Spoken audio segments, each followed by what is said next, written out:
is that the government is backing the B network with £2.5 billion. Thank you, Secretary of State. This is fantastic news for Greater Manchester, because it will take the B network into the next phase and into a really exciting future. I had a glimpse of that future last week in Ashton, in Tameside, where we have just brought through our first all-electric depot. With the funding provided by the government, we will create the UK's first fully integrated, all-electric, zero-emission public transport system, and we will do that by the end of the decade. It's an incredible vision, and Greater Manchester is really bringing forward the future, as we have done so many times in our city's history. But the funding also will go right round Greater Manchester and benefit, people in all parts of the city region. So here in Rochdale, we will see a new tram train service begin, linking Oldham, Rochdale, Haywood, which hitherto has not been on our Metrolink system, and then up to Bury. We will have a new tram line to Stockport, which is something people there have long called for. We will bring 8 rail lines with the support of the Secretary of State into the B network. We will integrate those lines into our capped payment system, like TfL Overground in London. 64 train stations will come in, and they will be amazing places to live and to invest, again, showing how transport can bring good growth. New interchanges in Lee and Bury, new tram stops in North Manchester, in Oldham, another one in Bury. This funding will go right round our city region. And what this says to you is that good transport powers good growth. Greater Manchester, in our first decade of devolution, has been growing faster than the UK economy for 10 years. 3.1% average annual growth over that period. That is something that hasn't happened for most of us here in our lifetimes. Most of the time, we've been growing slower than the UK economy, and the north-south divide has been getting wider. Well, we've reversed that, and we are closing that north-south divide now. But with this funding in the next decade, I believe we can go even further. And my offer to the Chancellor today is to achieve an even higher level of growth in the next decade than we did in the last. And I believe we can do that. I think the decade ahead of us, 2025 to 2035, could be the best decade for Greater Manchester since the Victorian period. And that is something that we are determined, myself, the leader of Rochdale, the leader of Oldham, the leader of Trafford, who are with us today, all of us together, we believe we can do it. And we now have got the backing to do it. So what I would say to the government is, we're ready to unlock a new era in Greater Manchester and really show how we can power the north with good growth, benefiting all of our residents and all of our communities. It's clear today that we are benefiting from a government that is actually putting investment into the north. The levelling up that was once promised is actually happening here.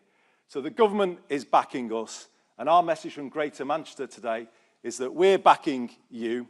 We're backing our Chancellor of the Exchequer as she goes into next week's spending review. Ladies and gentlemen, please give a warm welcome to the Chancellor of the Exchequer, Rachel Reeves.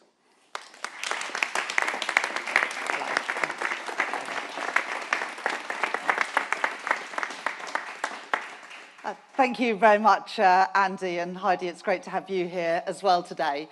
And it's fantastic to be in Rochdale at Mellor's bus factory. Not just a good local business, although it is that, but also a key part of the B network supply chain. And it's good to see so many familiar faces here, including the leaders of some of our local councillors. 11 months ago today, this government was elected on a promise of change, to deliver security for working people and renewal for our country, to build a stronger and more resilient Britain. A country built on and powered through the contribution of people in all parts of our country. Today, I will set out more of our plans to make that a reality. I know how hard the last few years have been for so many people. I have always been clear that the central challenge facing this government is to improve living standards and to renew our public services. And that the only sustainable way to turn around Britain's growth performance after 14 wasted years, to put more money in people's pockets, to revive our high streets, to give our children the opportunities that they need to succeed, and put simply, our plan is to make working people, to make our country better off. The central barrier to economic growth has been underinvestment. For too long, Britain has lagged behind every other G7 economy when it comes to business investment as a share of GDP. One of the consequences was that the last Parliament was the worst on record for living standards. This government's economic strategy is designed to fix that problem, underpinned by the 3 pillars that I set out before the election. First, stability, so that investors, businesses and families have the confidence to plan for the future. Second, reform, to remove the barriers that get in the way of so much potential. And third, investment, the lifeblood of growth and therefore of living standards. My cabinet colleagues and I have wasted no time in pursuing this agenda, overhauling our planning system, the single greatest barrier that businesses told me was standing in their way, starting in our first week in office with the biggest reforms to our planning system in a generation, launching Britain's first National Wealth Fund to help mobilise more than £70 billion of private sector investment into some of the industries of the future, like clean energy, defence and tech, reforming our pension system to unlock billions of pounds of investment in British assets, forging 3 new major trade deals to save and create jobs with India, the United States and the European Union, covering steel, manufacturing and agriculture. And alongside that, we'll be shaping the modern industrial strategy and the 10-year infrastructure strategy, bringing together government, business and working people to focus on the high potential parts of our economy and our future. We have already made significant progress. While it is just 1 quarter, the most recent numbers showed Britain to be the fastest growing economy in the G7. And real wages rose more in less than 10 months under Labour than they did over the first 10 years of the previous Conservative government. But we know that not enough people are feeling that yet. That trust remains low and prosperity is too narrowly shared. I know that we must do more. In a week's time, I will set out a spending review targeted squarely on the renewal of Britain, focused on the priorities of working people, by investing in our security, in our health, and in our economic growth, to deliver on the promise of change to make you and your family better off. I have long said that the only viable strategy for growth today is one that builds on strong and broad foundations. A Britain that is better off cannot rely on a handful of places forging ahead of the rest. And so we must reject once and for all the exhausted idea that a strong economy can be powered by just a few people, just a few industries, just a few parts of our economy. The result of such thinking has been growth created in too few places and too few people feeling the benefits. Wide gaps between regions and between our cities and our towns. A sense of injustice as a social contract phrase and diminishing returns for both growth and productivity.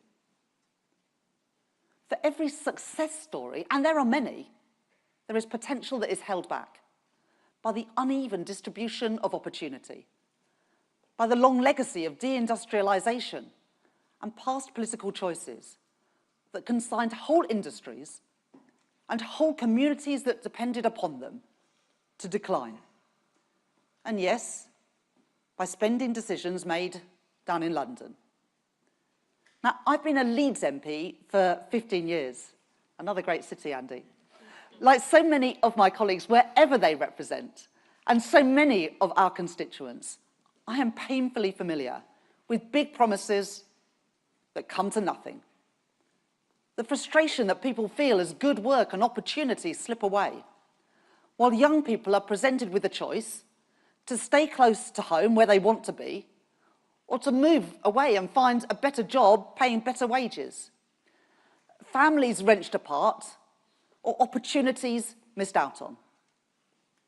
No one should have to make that choice. So that is why I and my colleagues are determined to change things. Because I know that there is brilliant talent to be found right across our country.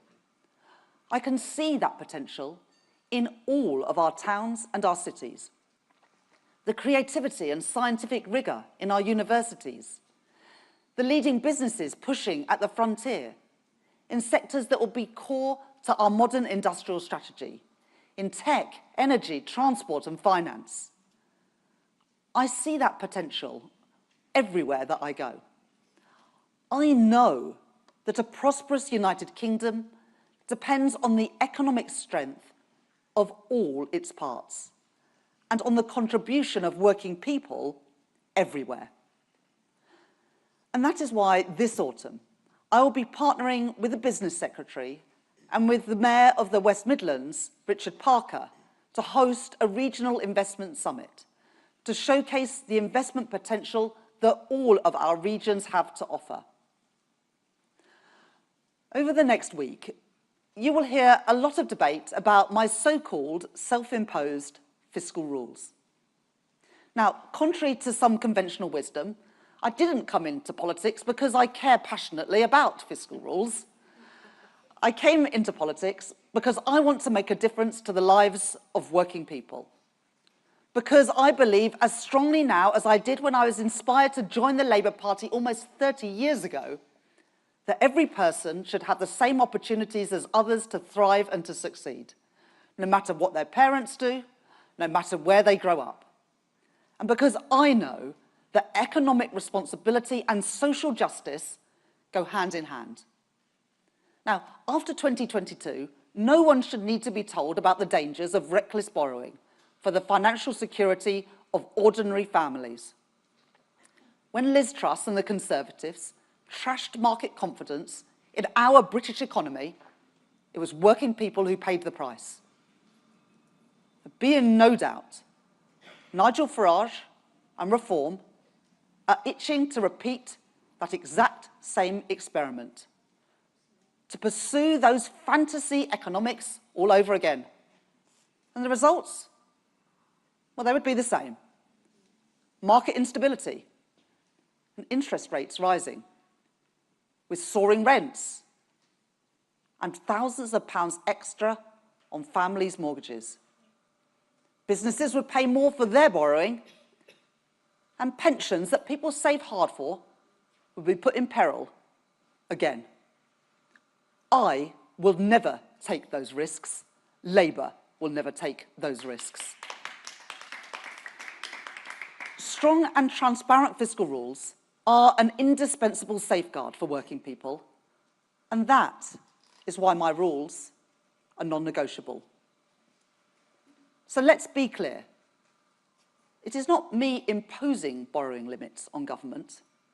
Those limits are the product of economic reality. So fiscal rules do matter, but the Conservatives' fiscal rules, well, they guaranteed neither stability nor investment, and that's why I changed them. At the budget last year, I changed Britain's fiscal rules to better serve both stability and investment, giving us the strong foundations that we need to renew our country as we promised. The first rule is for stability, that day-to-day government spending should be paid for by tax receipts. That is the sound economic choice. And it is the fair choice, because it isn't right to expect future generations to pay for the services that we rely on today. If only the previous government had made those same choices. Instead, we inherited a total mess. A £22 billion black hole in day-to-day spending and debt at its highest level since the early 1960s. And yet, at the same time, public services were at breaking point. Last year, I made the decisions that I judged right and necessary to get Britain on a sound financial footing and to provide the urgent resource that our public services needed. That is why I made decisions, some of them extremely difficult, and certainly not all of them popular, to raise taxes on business and indeed on the wealthiest in the budget, enabling a £190 billion real terms increase over the spending review period compared to the Conservatives' day-to-day spending plans. Spending for our schools, our hospitals and our police, the services upon which we all rely. Now, even with those decisions, and even with that injection of cash, not every department will get everything that they want next week. And I have had to say no to things that I want to do too. But that's not because of my fiscal rules. It is the result of 14 years of Conservative maltreatment of our public services, our public realm, and of our economy.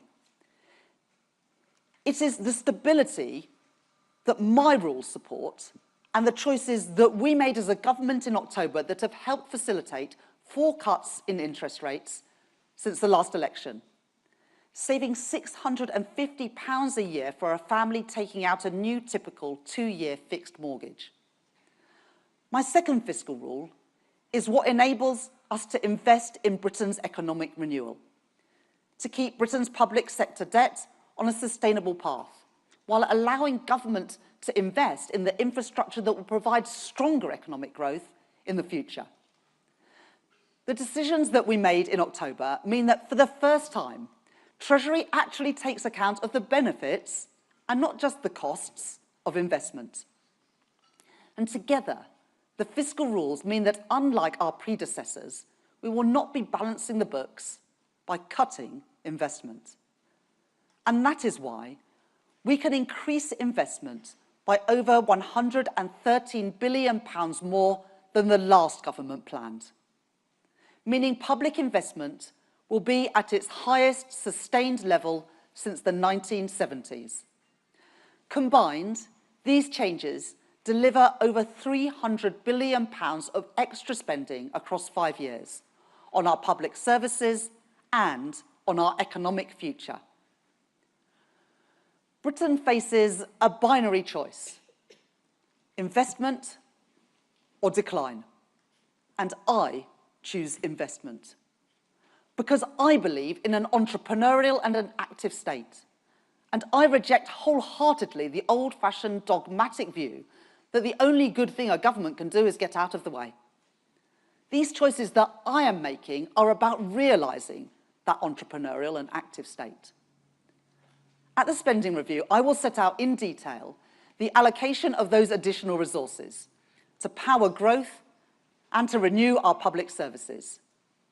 And the choice is already clear. Where Reform and the Conservatives would gamble with Britain's future, Labour will invest in that future. Where they offer chaos, Labour offers stability. Where they offer decline, Labour offers investment. And where they offer more of the same, we offer change. Change that we can now deliver because of the choices we have made. Today, I can tell you about one part of those investments, They are underpinned by a step change in how government approaches and evaluates the case for investing in all of our regions. The Treasury Green Book sets the guidance for how public servants assess the value for money of government projects. It may sound dry, but it is one of the reasons why there hasn't been enough investment in the North and the Midlands for decades. And I have heard from mayors across the country, from Andy, but also from Steve Rotherham, the Mayor of Liverpool, that previous governments have wielded the Green Book against them as an excuse to deny important investments in their areas and their people. That's why in January, I ordered a review of the Green Book and how it is being used to make sure that this government gives every region a fair hearing when it comes to investment. I will publish the full conclusions of that review next week. However, I can tell you now that it will mark a new approach to decision-making in government and an end to siloed Whitehall thinking, making sure that government is taking account of the reinforcing economic effects of infrastructure investment in housing, in skills and in jobs, to invest in all of our nations and regions, not just a few. Next week, I will set out our plans in full for England, Scotland, Wales and Northern Ireland, in housing, in energy, in roads and in rail. But today I want to tell you about just one part of our plan, renewing our transport systems in England's largest mayoral regions, including here in Greater Manchester and across the North and the Midlands. Because connectivity is an absolutely critical factor in unlocking the potential of towns and cities outside of London. One of the areas in which previous governments have promised most, but delivered least. And that will now change. Let me tell you why it matters. Modern growth rests on dynamic, connected city regions, creating clusters of activity so that people can get around, communicate, share ideas, commute, find good work, and earn wages that flow back into strong local economies. Stronger transport links within cities and the towns around them create opportunity by connecting labour markets and making it easier for firms to buy and sell goods and services in different places to different people.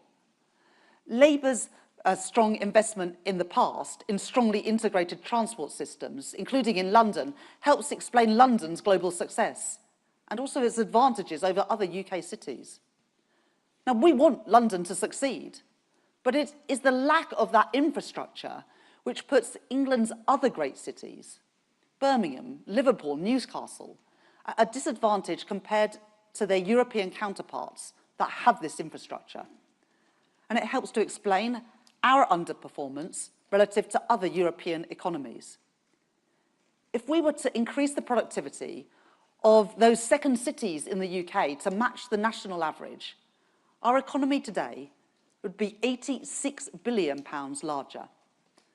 And so because this government believes that prosperity must come from the contribution of us all, because all of the sizable evidence shows that public investment can crowd in many times its volume in private investments, and because we know the potential that exists in all of our towns and cities, I can tell you today that we will be making the biggest ever investment by a British government in transport links within our city regions and their surrounding towns. £15.6 billion in transport funding settlements to be delivered by our regional mayors. More than doubling real-term spending on city-region connectivity. The last government made big promises to invest in city regions. We heard it all. But they had no plan to fund it. Thanks to the changes to our fiscal framework announced in the budget, this government now does have the money to fund it. And that money is going to our mayors to deliver on the priorities of their communities. New trams, new train stations and bus routes to link up our towns and cities. Unlocking new homes, new jobs, new investment and leisure opportunities across our regions. And let me take you through those city regional investments in turn. Investment in Greater Manchester to help make the B network that is built here in Rochdale the UK's first fully integrated zero-emission public transport system by 2030, with new tram stops in Bury, North Manchester and Oldham, and a new Metrolink extension to Stockport, meaning shorter commutes into central Manchester, making sure that 90% of Greater Manchester residents will live within a 5-minute walk of a bus or tram that comes at least once every half an hour. And opening up connections for people in Bury, in Haywood, in Rochdale and in Oldham to the tens of thousands of new jobs in the Northern Gateway. Investment in the Liverpool city region, backing the Mayor Steve Rotherham to deliver 3 new rapid bus routes, linking up the city centre, John Lennon Airport, Anfield, the new Everton Stadium on Bramley Moor Dock, and new homes built on the Central Docks redevelopment, alongside the largest ever investment in Merseyside railway stations to serve Halton, St Helens and Woodchurch. Investment in West Yorkshire, so that Tracy Brabin can fulfil her manifesto commitment to the people of West Yorkshire to deliver that mass transit system, with spades in the ground by 2028, unlocking in the process over 7,000 new homes, improving local transport for 700,000 people, to link up Bradford, Kirklees, Calderdale, Wakefield, Pudsey and Leeds, the largest city in Western Europe without a light rail or metro system, but not for much longer. Investment in the North East to allow our Mayor, Kim McGuinness, to extend the Tyne and Wear Metro, linking Washington with Newcastle and Sunderland, and in line with our industrial strategy priorities, strengthening one of the largest advanced manufacturing zones in Europe, connecting Nissan and the businesses in its supply chain to a wider pool of talent. Investment in South Yorkshire, supporting our Mayor, Oliver Coppard, so that in addition to the reopening of Doncaster Airport, he can renew the existing and now publicly controlled Supertram network, with track replacements, overhead line maintenance and rolling stock renewal, with a full fleet of new vehicles by 2032. A bigger and better integrated transport network, linking jobs and homes in Sheffield and Rotherham. Investment in the west of England, backing the Mayor Helen Godwin's plans for mass transit development across the region, and improved rail infrastructure to help unlock more services between Brabazon and the city centre, meaning shorter journey times to Bristol Temple Meads from across the wider area. Investment in the Tees Valley, in Middlesbrough Station, unblocking local networks and increasing capacity on local lines. Investment in the East Midlands, so that our Mayor, Claire Ward, can forge the Trent Arc, linking Derby and Nottingham to create tens of thousands of new jobs and homes, connecting Infinity Park Investment Zone and the East Midlands Freeport, with sites including Ratcliffe-on-Soar, Clean Energy and Advanced Manufacturing, and East Midlands Intermodal Park, home of Toyota in the region, along the Trent Arc corridor. And investment in the West Midlands, backing our Mayor Richard Parker's plans for a metro expansion from Birmingham city centre to the new sports quarter, to unlock more than £3 billion of private investment in an area with some of the lowest levels of economic activity in all of the UK, with the potential to create more than 8,000 jobs and catalyse the regeneration of East Birmingham and of Solihull. For some people living in some of our biggest cities and towns around them, these measures will mean shorter commute times. They will mean good work and money flowing back into local economies. They will mean businesses connecting with workers, customers, and supply chains. They will mean the revival of high streets. They will mean young people able to stay close to homes and pursue the opportunities that they dream of. It will mean more growth, more parts of our country benefiting, and more people and more places across the UK feeling better off. In short, it will mean the renewal of our cities and our towns all across the UK. As we build train stations and tram lines and buses, that will mean orders for steel made here in Britain.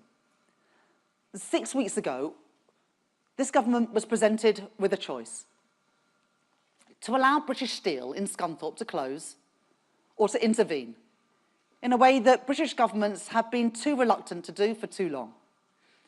In opposition, I promised that our economic policy would be guided by what I call securonomics, a belief that an active state should and would take the necessary action to provide security for families and resilience for our national economy, that we would end the days when government turned a blind eye to where things are made and who makes them.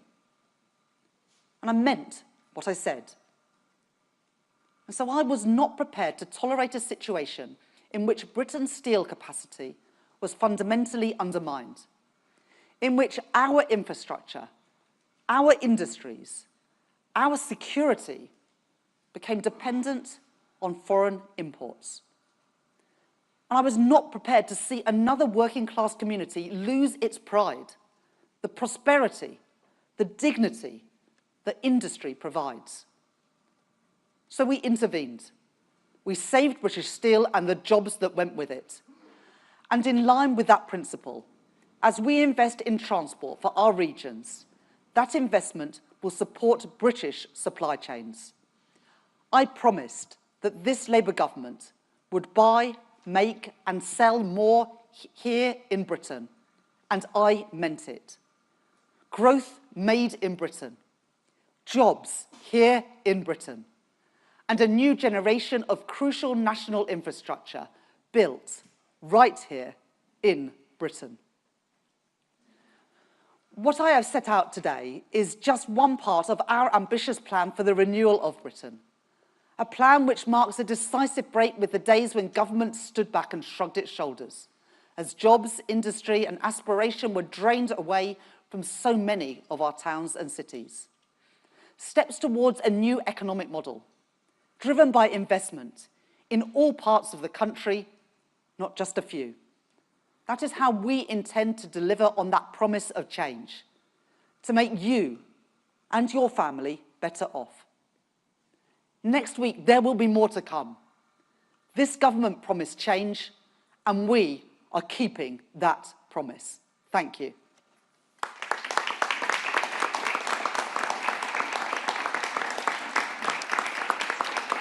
Okay. I'll take some questions now. If we start with BBC Northwest Tonight, Kevin Fitzpatrick. Hi. So the local leaders will no doubt welcome this announcement today, but you'll be aware that what they say is the big thing which would dramatically... So the local leaders, I'm sure, would welcome this announcement today, but you'll know that they also say that what this northern economy really needs to move things forward and rebalance the economy is new investment in the rail infrastructure, and there's been a big campaign for that commitment that the Tories made before you to build the Crossrail for the north, particularly initially Manchester to Liverpool. So can you commit that that is going to happen, and how much money will be allocated to it next week? So today I'm able to announce the mayoral settlements, which is a 2.4% increase in the funding for those combined authorities compared to the plans of the previous government for the previous Parliament. That's a substantial uplift, and then they'll make decisions about how to spend it. But as I was really clear, all I am setting out today is those settlements for the mayors. There'll be more to come next week on a whole wider set of investments in transport, in both road and rail, but also in housing, in energy and in digital infrastructure, and also support for our towns and our local places, all of which I know, because I speak to them regularly, are really important to all of our local leaders, including here in Greater Manchester. But I also just want to push back on something you said, that the previous government made these commitments. The previous government made a lot of commitments. What they didn't do is put the money in to be able to deliver them. And that is the big difference about what we are doing. On Wednesday next week, I will be setting out in a spending review where you can see every pound allocated, investment for 3 years for day-to-day spending, investment for 5 years for capital spending. We'll then be publishing a 10-year national infrastructure plan. That is a world away. You can make all the promises you like, but if the money's not there, they're not real. And that is the difference between the hollow promises of the last government and the serious ambition and investment of this government, with our plans not just generated in Westminster and Whitehall, but built up in conjunction with our mayors and with our local leaders, because we believe that the people who represent their local communities, live there day in, day out, know what is best for their local people and their local communities. And that is what is different about this government compared with the hollow and shallow promises of the past. I'll take the next question from Joseph at Manchester Evening News. Hi. Sorry. Just following on from Kevin's question, we at the Manchester Evening News have been campaigning for the new line from Manchester to Liverpool, so we hope the reports that it's happening are true. If you won't tell us that you can make a commitment to it today and how much you'll be spending, can you at least tell us what you think of the Mayor's proposal for the new line? And as part of those plans, the mayors have talked about an underground station at Piccadilly, which would also improve links to your constituency of Leeds. So can you tell us whether that will feature as part of the plans? Today I'm focusing on the mayoral settlements, not on heavy rail. So today I'm setting out £15.6 billion across 8 combined authorities, which is a 2.4% increase in spending in real terms in this Parliament compared with the last Parliament. And the focus today is on connections within city regions, connecting the towns with the cities so that more people can access good jobs, and we can open up more housing development and more investment across the region. There's more to come next week, but I will set that out in the spending review next week. The next question from the BBC, Alex Forsyth. Thank you very much, Chancellor. Thank you. You set out this investment in transport projects today, but isn't the reality that next week your spending plans are going to be difficult for some public services? And if you are determined to stick to your fiscal rules, can you level with people about how tough day-to-day spending might be? Well, thanks very much for your question. As I set out, I changed the fiscal rules last autumn. And those changes to the fiscal rules and also the difficult decisions that I made, not always popular, to increase taxes on business and also the most wealthiest, the non-DOMS changes, capital gains, private equity, private jets, private schools, that brought in around £40 billion a year. And the result of those 2 sets of changes, both on tax and the fiscal rules, meant that we're able to spend £190 billion more on day-to-day spending compared to the plans we inherited. And we're able to spend £113 billion more on capital spending compared to the plans we inherited. So overall, the spending review that I will be publishing next week will have more than £300 billion more spending over this Parliament than the plans we inherited just 11 months ago. Does that mean that we'll be able to do everything that we want to do? No. As I said in my speech just now, there are good things that I've had to say no to. The reason for that is because it is important to have control of the public finances. But everyone here will know, I expect a lot of people here have got mortgages that went up in 2022 because of what Liz Truss did to the economy. She crashed the economy, markets lost confidence, interest rates went through the roof, and people that are affected most by that were just ordinary working people who had done nothing wrong but found that their dreams of home ownership were further away than ever, or the mortgages they had taken out in good faith they were now paying hundreds of pounds extra for. So when I say the fiscal rules are non-negotiable, it's not a matter of pride for me that we stick to the fiscal rules. It's about protecting working people from economic irresponsibility that they pay the price for.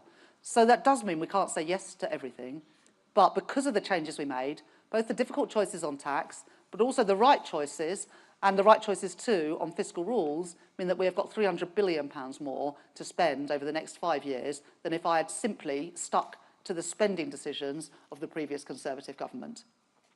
ITV, Carl. Thank you, Chancellor. You say you've had to say no to some things that your colleagues and you would like to do. Are your manifesto commitments on policing, housing and energy at risk? We made those commitments in our manifesto and we stick to them. All of the manifesto commitments that we made were fully costed and fully funded. So using money from increasing VAT on private schools to invest in new teachers in our state schools, using the energy profits levy on the profits that the big energy companies are making to invest in renewable energy, cracking down on non-doms so that if you make Britain your home, you pay your taxes here, and putting that money into our National Health Service. So those promises were fully funded, fully costed, and we've raised those taxes to put that money into our frontline public services, which is why we can deliver on our manifesto commitments, including not increasing the taxes that working people pay, the key taxes working people pay, income tax, national insurance and VAT. Sky, Beth. Thank you, Chancellor. Beth Rigby, Sky News. Chancellor, in the past 2 weeks, voters have heard about big increases in defence spending, a reversal of cuts to winter fuel allowance, potentially lifting the 2-child benefit cap, and they wonder how you're going to pay for all of these additional commitments. The Deputy Prime Minister, Angela Rayner, is pressing you for more wealth taxes. Andy Burnham thinks that you should look again at council tax so that people with bigger homes potentially pay more. You've ruled out changing your fiscal rules. Can you be honest with the public that you cannot rearm and do all the rest on welfare with either really deep cuts elsewhere or future tax rises? So do Angela and Andy have a point? So the increase in defence spending that underpins the Strategic Defence Review that was published earlier this week is funded by a commensurate reduction in the international aid budget. We took that down from 0.5% of GDP to 0.3% of GDP, so we could lift defence spending from 2.3% of GDP to 2.5% of GDP. So that is fully costed and fully funded. And as we've been clear on winter fuel, we will set out how we will fund that at the next fiscal event. We'll set out the funding or set out how everything would be paid for in the budget in the autumn. But it is important that everything that we do is funded because that's how people know that we can afford it. So you're not ruling out tax rises in wealth taxes or revaluation of council houses? Well, I'm not going to write another 4 years' worth of budgets before we've got even through the first year of this government. But we made tax changes in the autumn last year worth £40 billion so that we could provide that injection of cash into our public services. But the most important thing that we can do to have money for public services is to grow the economy. And that's why we changed the fiscal rules, why I changed the fiscal rules to take investment out of the rule about balancing the budget. And that's what's enabled the £113 billion extra of investment expenditure. And as the Office of Budget Responsibility and the IMF have evaluated, the changes that we've already made around planning will already make our economy bigger, contributing to higher tax revenues, which we can then reinvest in our public services. Next question, if I take Martina from The Sun. Thank you, Chancellor. With fiscal headroom vanishing by today, can you repeat here your pledge not to increase income tax, VAT and national insurance, and your commitment at the budget to unfreeze income tax thresholds? I already, in my answer to Carl, said that the commitments that we made in the manifesto not to increase the key taxes that working people make, income tax, VAT and national insurance, are promises that we stand by. We will implement what was in our manifesto. Take the question from The Telegraph from Amy Gibbons. Hi, thank you, Chancellor. Just following on there from Beth's question, will you consider the ideas put forward in Angela Rayner's memo for the budget, or will you rule them out completely? And do you believe Angela's fully behind your economic strategy? And just very briefly, can you guarantee Lord Homer will keep his job despite the revelations of the past week? Thank you. So it's perfectly normal for government ministers to come up with ideas about government. That is what collective government is about. Angela Rayner had ideas around, I think, around £3 billion of tax changes. Some of them in housing, which is an area that she covers. But we did raise taxes by £40 billion in the budget last year, much more than £3 billion. And indeed, we've unlocked £300 billion of additional spending. We took the tax choices that we needed to provide that initial injection of cash into our public services, which is what has enabled us to spend £190 billion more over this Parliament on day-to-day spending. And then, of course, as I said, the rule around capital spending has unlocked a further £113 billion, so that we can invest the £15.6 billion, for example, that I've announced today for regional transport settlements. The Prime Minister obviously appoints the Cabinet. That's in his gift, whether that's my job or any other job. But I have full confidence in Richard Homer. Question from Aggie from LBC. Thank you, Chancellor. Aggie Chambray, LBC. You said last year that the last budget was a once-in-a-parliament tax hike. Will you repeat that vow today? Yes, we made decisions in the budget last year to increase taxes by £40 billion. I have absolutely no intention of repeating a budget on that scale again.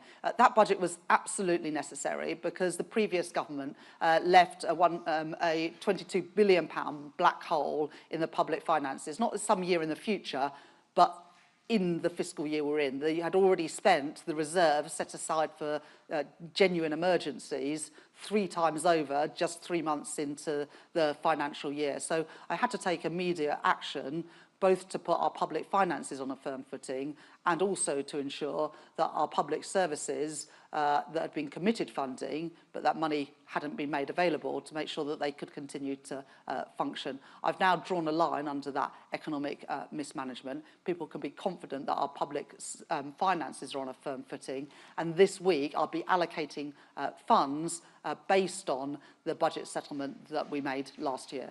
So nothing like that will happen again? I've just said that. The question from Daisy at the Times. Thank you, Chancellor. Sir Mark Rowley has warned that if frontline policing is faced with cuts in the spending review, forces will have to make stark choices about which crimes they investigate.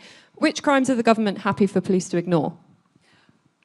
We will be increasing spending on police in the spending review next week, so that's not a decision that, or a choice that I would recognise.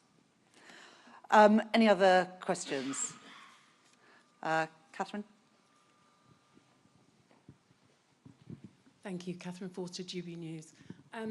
Chancellor, you refer to people in the north being made big promises that come to nothing. You're here today, but 5 months ago, you announced a huge infrastructure splurge based pretty much entirely on London and the South East, the areas that are already doing the best. Isn't it the case that for the Treasury, the North is an afterthought? And also, if I may, more uncertainty about tariffs today. Isn't it the case that Donald Trump's vagaries are proving to be the stuff of nightmares for you? So the announcements we've made today is an uplift, 2.4 times more spending in this Parliament on these regional mayoral transport settlements compared to the settlement in the last Parliament. That is a substantial uplift, which is what makes possible the investments that I've announced today in extending existing tram networks, building new tram networks, new buses, new stations, are all possible because the investment in the North and the Midlands that I'm setting out today. And this is just one part, £15.6 billion, of a £113 billion uplift in public investment that I'm going to be setting out in more detail. And of course, it also comes on top of the investments through the National Wealth Fund, investments in places like Sunderland, which I announced just a couple of weeks ago, in a battery factory for electric vehicles. It comes on top of the commitment to carbon capture and storage, more than £20 billion of public and private investment in Merseyside and in Teesside. So we're committed to growth everywhere, and one, I think, indication that this is not just about one-off announcements, but about a whole different approach, is the fact that we are changing the Green Book. And as said in the speech, it might sound dry, but it's the excuse that government have used for years to say, oh, we'd love to do this, but it's not good value for money. Well, it's only not good value for money because you've written the rules that way. And we're changing that. And we're changing that because that is what our mayors asked us to do. They said they don't want handouts. They don't want a Labour government doing them favours. They want us to take seriously their investment propositions. And that's what the reforms that I'm going to be setting out in full detail next week will enable us to do. So it's not just a one-off decision, this is about a whole different way of doing things. And let me say something about the tariffs. It was welcomed today by UK Steel that we have an exemption on the 50% steel tariffs that Donald Trump is bringing in. They will apply to every country in the world apart from Britain. That is because of the negotiating that Johnny Reynolds and his team at DBT have led, but also because of the work that our Prime Minister has done in building that relationship and setting out the case for Britain with the President of the United States. Now, we have 25% tariffs on steel today, but we've signed a deal, we've done a deal with the US that will bring those down to zero. That is good for British Steel, but it is also good for Jaguar Land Rover and other car manufacturers and other industries in the UK. And we are still the only country that has done a deal with the US, but not just with the US, also with India, which helps many industries, including Scotch whisky, where tariffs have more than halved, and the deal with the EU, which helps our farming sector in particular, but also other parts of the economy. So 3 trade deals, a National Wealth Fund, reforming the Green Book, reforming how our pension system invests in British assets, all with the sole purpose of making Britain better off so we can make working people right across our country better off. Is Jen here from the FT? Oh, yes. Hello, thank you. We published a story this morning about the Labour Party postponing its latest business engagement event at the last minute. It was due to take place on June 23rd. And we spoke to a number of businesses who'd been asked to pay £5,000 a head, who are getting increasingly jaded by constant requests for cash from the party in the name of business engagement. This is the second similar event Labour's cancelled in recent months, and in both cases, you were due to speak. Why is Labour organising and then postponing or cancelling these events? And are you trying to use British business as a cash point? Thank you. I think that it's well known that I regularly meet British businesses in my capacity as Chancellor, also as a local MP, and when I'm on visits right around the country, as I am doing right now at this great bus company here in Rochdale. So look, I don't think that is a valid criticism of me as Chancellor that I don't spend enough time with business. I go around the country every week meeting with businesses, but also meeting with working people who are the lifebloods of our economy, and also meeting with smaller businesses who represent around 90% of our economy. So, you know, I'm proud of the relationships that I've got with businesses and with working people. And I think, you know, you can see that in the announcements we're making today and the support that they have from the business community, but also working people, the trade unions that represent them, and mayors that represent their local areas. I'll just take a couple more questions, and then we'll have to wrap up. Yeah, lady there. Thank you, Chancellor. Sophie Huskisson from The Mirror. Pensioners are waiting anxiously for details about changes to winter fuel payment eligibility. Will we get them in next week's spending review? And if I may, another quick one. Will you have to increase defence spending to 3.5% of GDP over the next decade to keep Donald Trump on side and keep pace with NATO? Thank you. So I had to make decisions last year to restore sound public finances, and that involved a number of difficult decisions around welfare, taxation, and also public spending, including the decision to means test winter fuel payments, so only the poorest pensioners, those on pension credit, got it. But we have now put our public finances on a firmer footing. The economy is in a better shape, but we have also listened to the concerns that people had about the level of the means test. And so we will be making changes to that. They will be in place so that pensioners are paid this coming winter, and we'll announce the detail of that and the level of that as soon as we possibly can. But people should be in no doubt that the means test will increase and people will get, more people will get winter fuel payment this winter. On the question about defence spending, that we've set out a fully costed, a fully funded plan to take defence spending to 2.5% of GDP within just 2 years, and we will take defence spending to 3% in the next Parliament. Of course, that's got to be dependent on economic and fiscal circumstances, but you know, we are already, and we will set out more detail of that increase to 2.5% in the spending review next week. Final question, yes, lady there. Hannah Al-Othman from The Guardian. Chancellor, how much of a priority is tackling child poverty, given that the strategy has been delayed? And do you share Keir Starmer's hope that you'll be able to scrap the two-child limit that has been described by Gordon Brown and many others as cruel?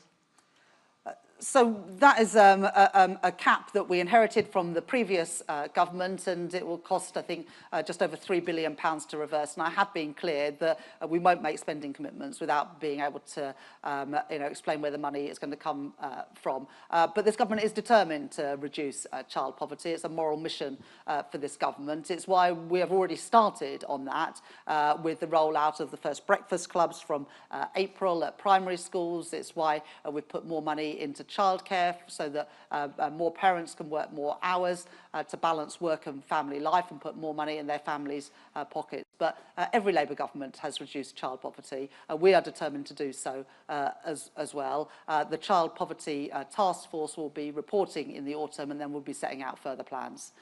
Thank you very much for being here today and for your questions, and thank you to the leaders of the Council as well for coming.